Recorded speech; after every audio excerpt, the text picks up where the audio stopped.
We are going to talk about the horrific conditions under which Israeli hostages have been held by Hamas. And importantly, we're going to talk about what this means politically going forward. הגעתה המבורכת ארצה, מגיעות גם עדויות ראשונות שחושפות מעט על התקופה הארוכה בשבי. על פיהן ירדן ועופר הוחזקו בכלובים לתקופה ממושכת והיו זקוקים לאישור כדי להתקלח או ללכת לשירותים. עופר נחשף בעיקר לדיווחי אל-ג'זירה והיה נתון לטרור פסיכולוגי. שובב ניסו לייצר לו תמונת מציאות מעוותת של העולם שבחוץ, לפעמים על ידי צילום מסך של דיווח בודד. עם שובו של קיט נחשפת תעמולה צינית נוספת של חמאס. קיט נאלץ לכתוב מכתב תודה לשובב. משפחתו מסרה כי זו אחת הדוגמאות לאכזריות של חמאס ולצורך בשחרור שאר החטופים. ייקח עוד זמן רב עד שניחשף לכל הזוועות שעברו שורדי השבי במהלך 484 הימים הארוכים הללו. עד אז נוכל רק להתנחם בכך שהיום הם כבר בידיים בטוחות. אך יש עוד 79 חטופים שעדיין שם, ועבורם אכזריות שכזו היא המציאות של עכשיו.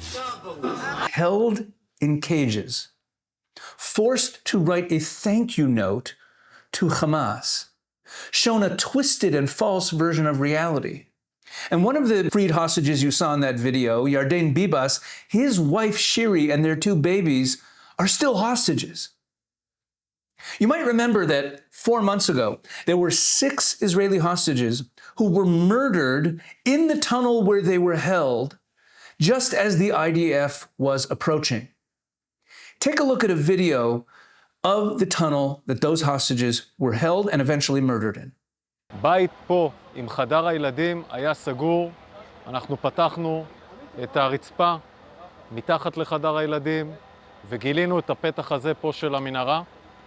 זה מאפיין קבוע שפגשנו אותו לא מעט פעמים בעזה, שפירים נחפרים במקומות שאנשים לא יגיעו אליהם, כמו חדר ילדים, וזה קרה גם פה. יורד אל תוך האדמה כ-20 מטרים באמצעות 4 סולמות נפרדים. משם הוא מתחבר למנהרה צרה ונמוכה, ללא חדרים, שאורכה כ-120 מטרים, ובסופה דלת ברזל חסומה. בחלק הזה של המנהרה הוחזקו ונרצחו החטופים. זאת מנהרת מעבר, היא לא מנהרת חדר. זאת מנהרה שאי אפשר לעמוד בה. אי אפשר לעמוד בה ישר עם גב זקוף.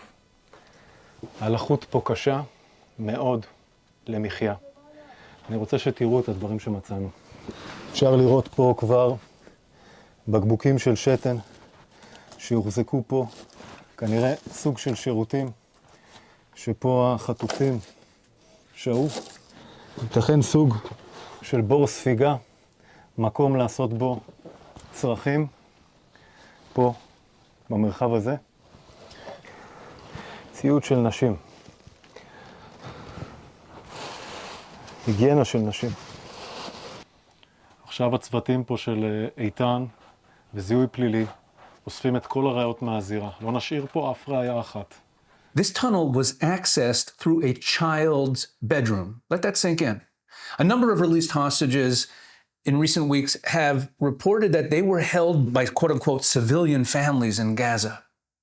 Now, over the past few weeks, along with the scenes of joy of the hostages who've come home and their families, we've also been exposed to the full force of the evil of Hamas, the spectacle of ceremonies of hostage releases, forcing them to smile and wave, forcing them, as you saw, to write thank you letters to Hamas, humiliating them in front of jeering crowds after all they've been through.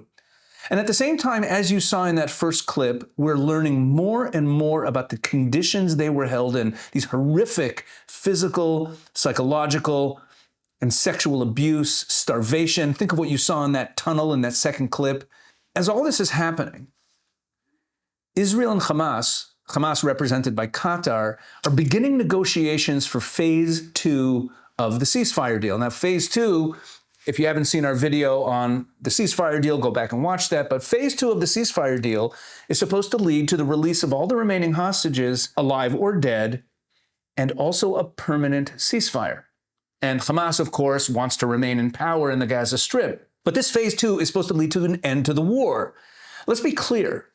Everything Hamas is doing, Everything you've seen in these videos, everything we're learning about the way the hostages were held, together with the celebrations in the streets, welcoming home the murderous terrorists who are being released from Israeli jails, all of this together is only making it clearer to Israelis that we can never have any accommodation with Hamas. It's only serving to enrage Israelis even more and deepen our resolve that we cannot ever tolerate Hamas or its genocidal ideology.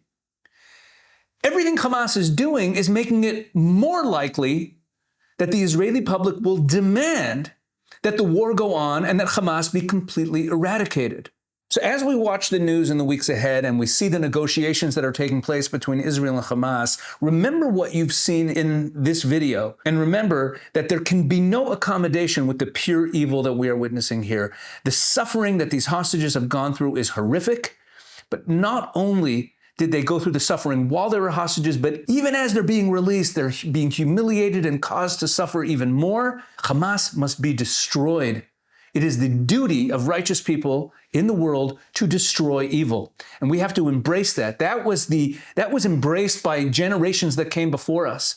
Those who fought in World War II, who eradicated Nazi Germany, who defeated Imperial Japan, they understood that it is the duty of good people to look evil in the eye, recognize it, and eradicate it. The main lesson we are learning from everything we now know about how the hostages were held and everything we are seeing in the spectacle that Hamas is putting on in their release is that Hamas must be destroyed.